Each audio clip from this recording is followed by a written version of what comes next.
picture being at dinner with Nia Long and your mama at the same time. Like, I'm telling you. I mean, that first story, man, we told on HBS was pretty lit, man. Seems like people responded pretty well to it, huh? Yeah, bro. People liking it, and I ain't gonna lie, I ain't surprised, but at the same time, I'm kind of like, you know, I get weird, you know. Yeah.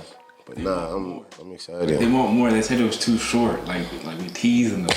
Like, what are you seeing from the audience, Femi? They're watching it. They're watching the whole thing. Obviously, it was short, but like, I see people. Where's the whole thing? Where's everything? That's everything I see on all of our posts. Right. Where can we watch all of it? Right. They don't know we have more in the vault for them. Yeah, like I feel like Straight Outta Compton though was the one that it was kind of mixed bag. Like, should we start with it first?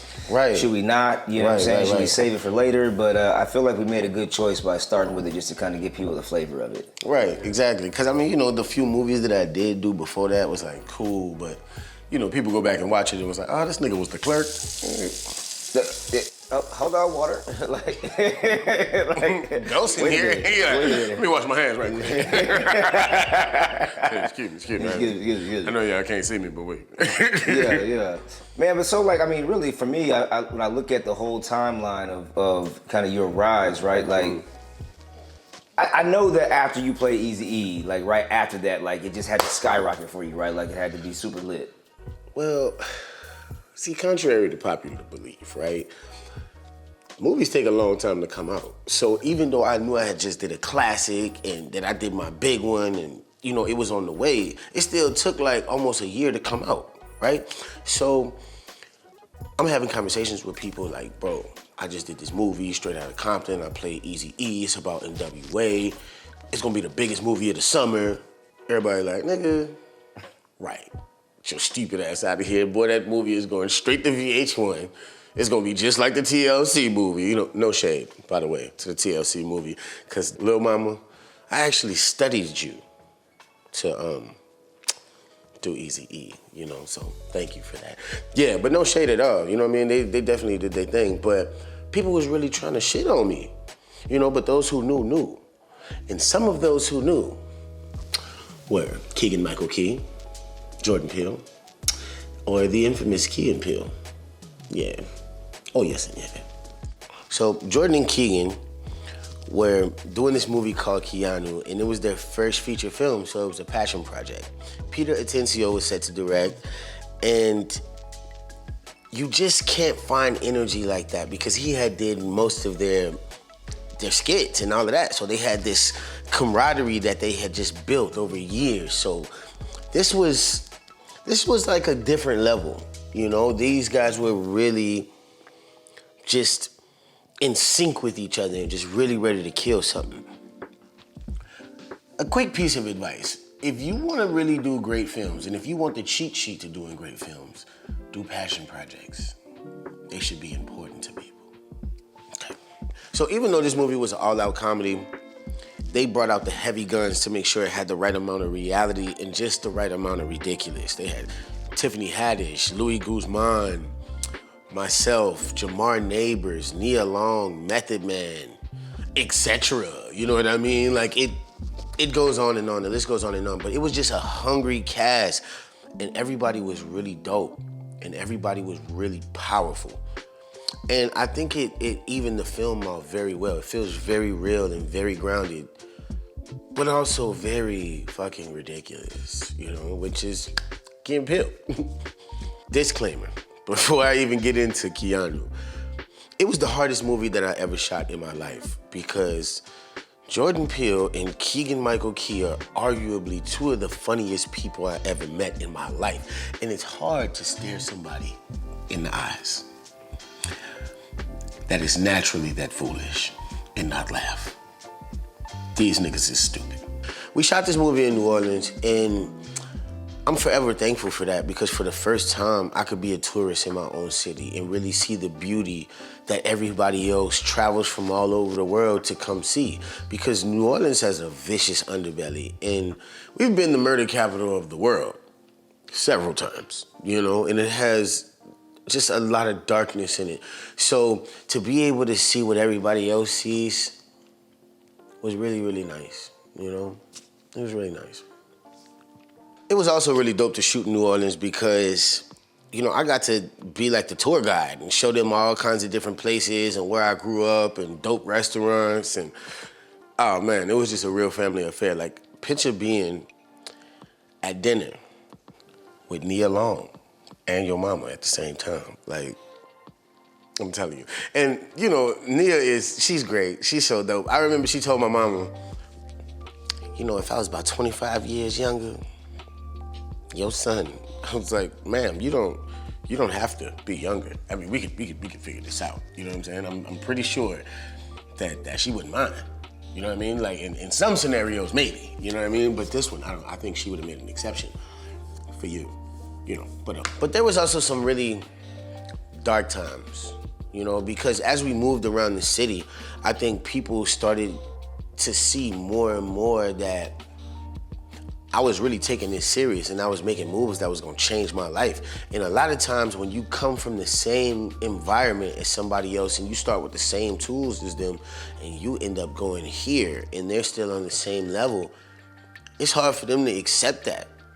You know, they turn into a whole different type of hater. Me and Tiffany Haddish stayed in the same hotel, right? So a lot of times we would just hang out and just talk. And she used to give me like a lot of relationship advice because she had a boyfriend, right? So she would kind of tell me how to maneuver things and, you know, how to handle a relationship while in the process of like getting famous. You know, my kids were young, you know, and I was just trying to adjust. So she would always tell me, you know, how to adjust. But, you know, we all know Tiffany Haddish. She had a past that was a little rough around the edges. You know, a lot of comedians got fucked up lives, you know, and fucked up stories. And they laugh their way through it, which is how they become who they are. And Tiffany is one of those people. So she was telling me how she had grew up in foster care and, you know, been in all kind of homes growing up. And a lot of the jokes that people are hearing now, I was hearing then on a very serious level. Like, it wasn't funny at all, you know, and our backgrounds were very similar, you know? So the more she told me about her life and the more stories she told me, I just pictured her boyfriend being like one of them super swole LA Debo, Big Dave, Blam, Debo types, you know? Because everybody just can't handle Tiffany Haddish, right? So Jordan Peele, he had this penthouse that was like walking distance of our hotel. So everybody would go down there and we would chill and he would have these gatherings. So one day Tiffany has her boyfriend come over there. This nigga looked like if Sean Connery and James Bond fucked and had a baby, it would be him. You know, he even had the accent and like, I mean, just the most interesting man in the world, you know? I was very confused. I was like, what? And she was like, he fine, ain't he? He fine, I know. Y'all ain't got y'all no James Bond. I was like, bro, Tiffany is retarded. This is when I knew Tiffany was the most interesting person that I had ever met at the time. Cause I didn't see this coming. You know, it was hilarious. And it was just cool, you know, like me and Jordan also hung out a lot. Like, I remember, you know, sitting on the terrace of like the penthouse that he was in, sometimes just till the morning, just talking about everything. Talking about life and, you know, just laughing about random shit. But one of the things he did talk to me about was Get Out. And he actually offered me the role. And I couldn't take it at the time because I was about to go do this movie, Kong Skull Island. And he was like, definitely, the budget isn't the same. Like, go get your money, go do that. You know what I mean? It's not every day that you're gonna be able to be in a blockbuster. But this movie is about to be dope, right? So he actually ended up giving, you know, my part to Lakeith Stanfield. And, you know, I wish I would have been a part of it, you know? You see what never mind. Keegan-Michael Key, I mean, he's really one of the smartest people I think I've ever met in my life. He used to be dropping gems on me. I had to make sure like I had like a thesaurus in my back pocket while talking to this man though, because he got like the biggest vocabulary? See what I'm saying? See how I'm still working on English? That's not him. This dude, I mean, he knows pieces of the brain. Like, it's just amazing to see somebody this smart, you know? And he dropped a lot of gems. So something that stuck with me that he said was, you know, the changes that you have to make in your life on this road to being successful aren't written down anywhere. Like, now that you're famous, nobody's gonna pull out the book and say, this is how your life is gonna go for the next 10 years. So never let anybody who isn't in the driver's seat tell you where to go. I was like, damn, that was some real shit. You know, because I think a lot of times people, they think just because they've driven a Ferrari that they understand horsepower. And when you riding on a horse, you don't understand that this horse has a mind of its own. So even if you do have a car that can run faster, this horse that I'm riding has a mind of its own. You know, so it was a lot different, you know, and he was just a really smart, lovable guy. You know, I love that guy forever, man. Thank you, Keegan-Michael Key, for being who you are. You're like a sensei. I'm like Daniel-san. You like that? I know you do. HollywoodBS just heating up. And it's gonna get hotter. You know, if you wanna see more, you can just click the video. It's, you know, it's somewhere. But, you know, like, share, subscribe. Turn your notifications on, baby. It's gonna get hotter.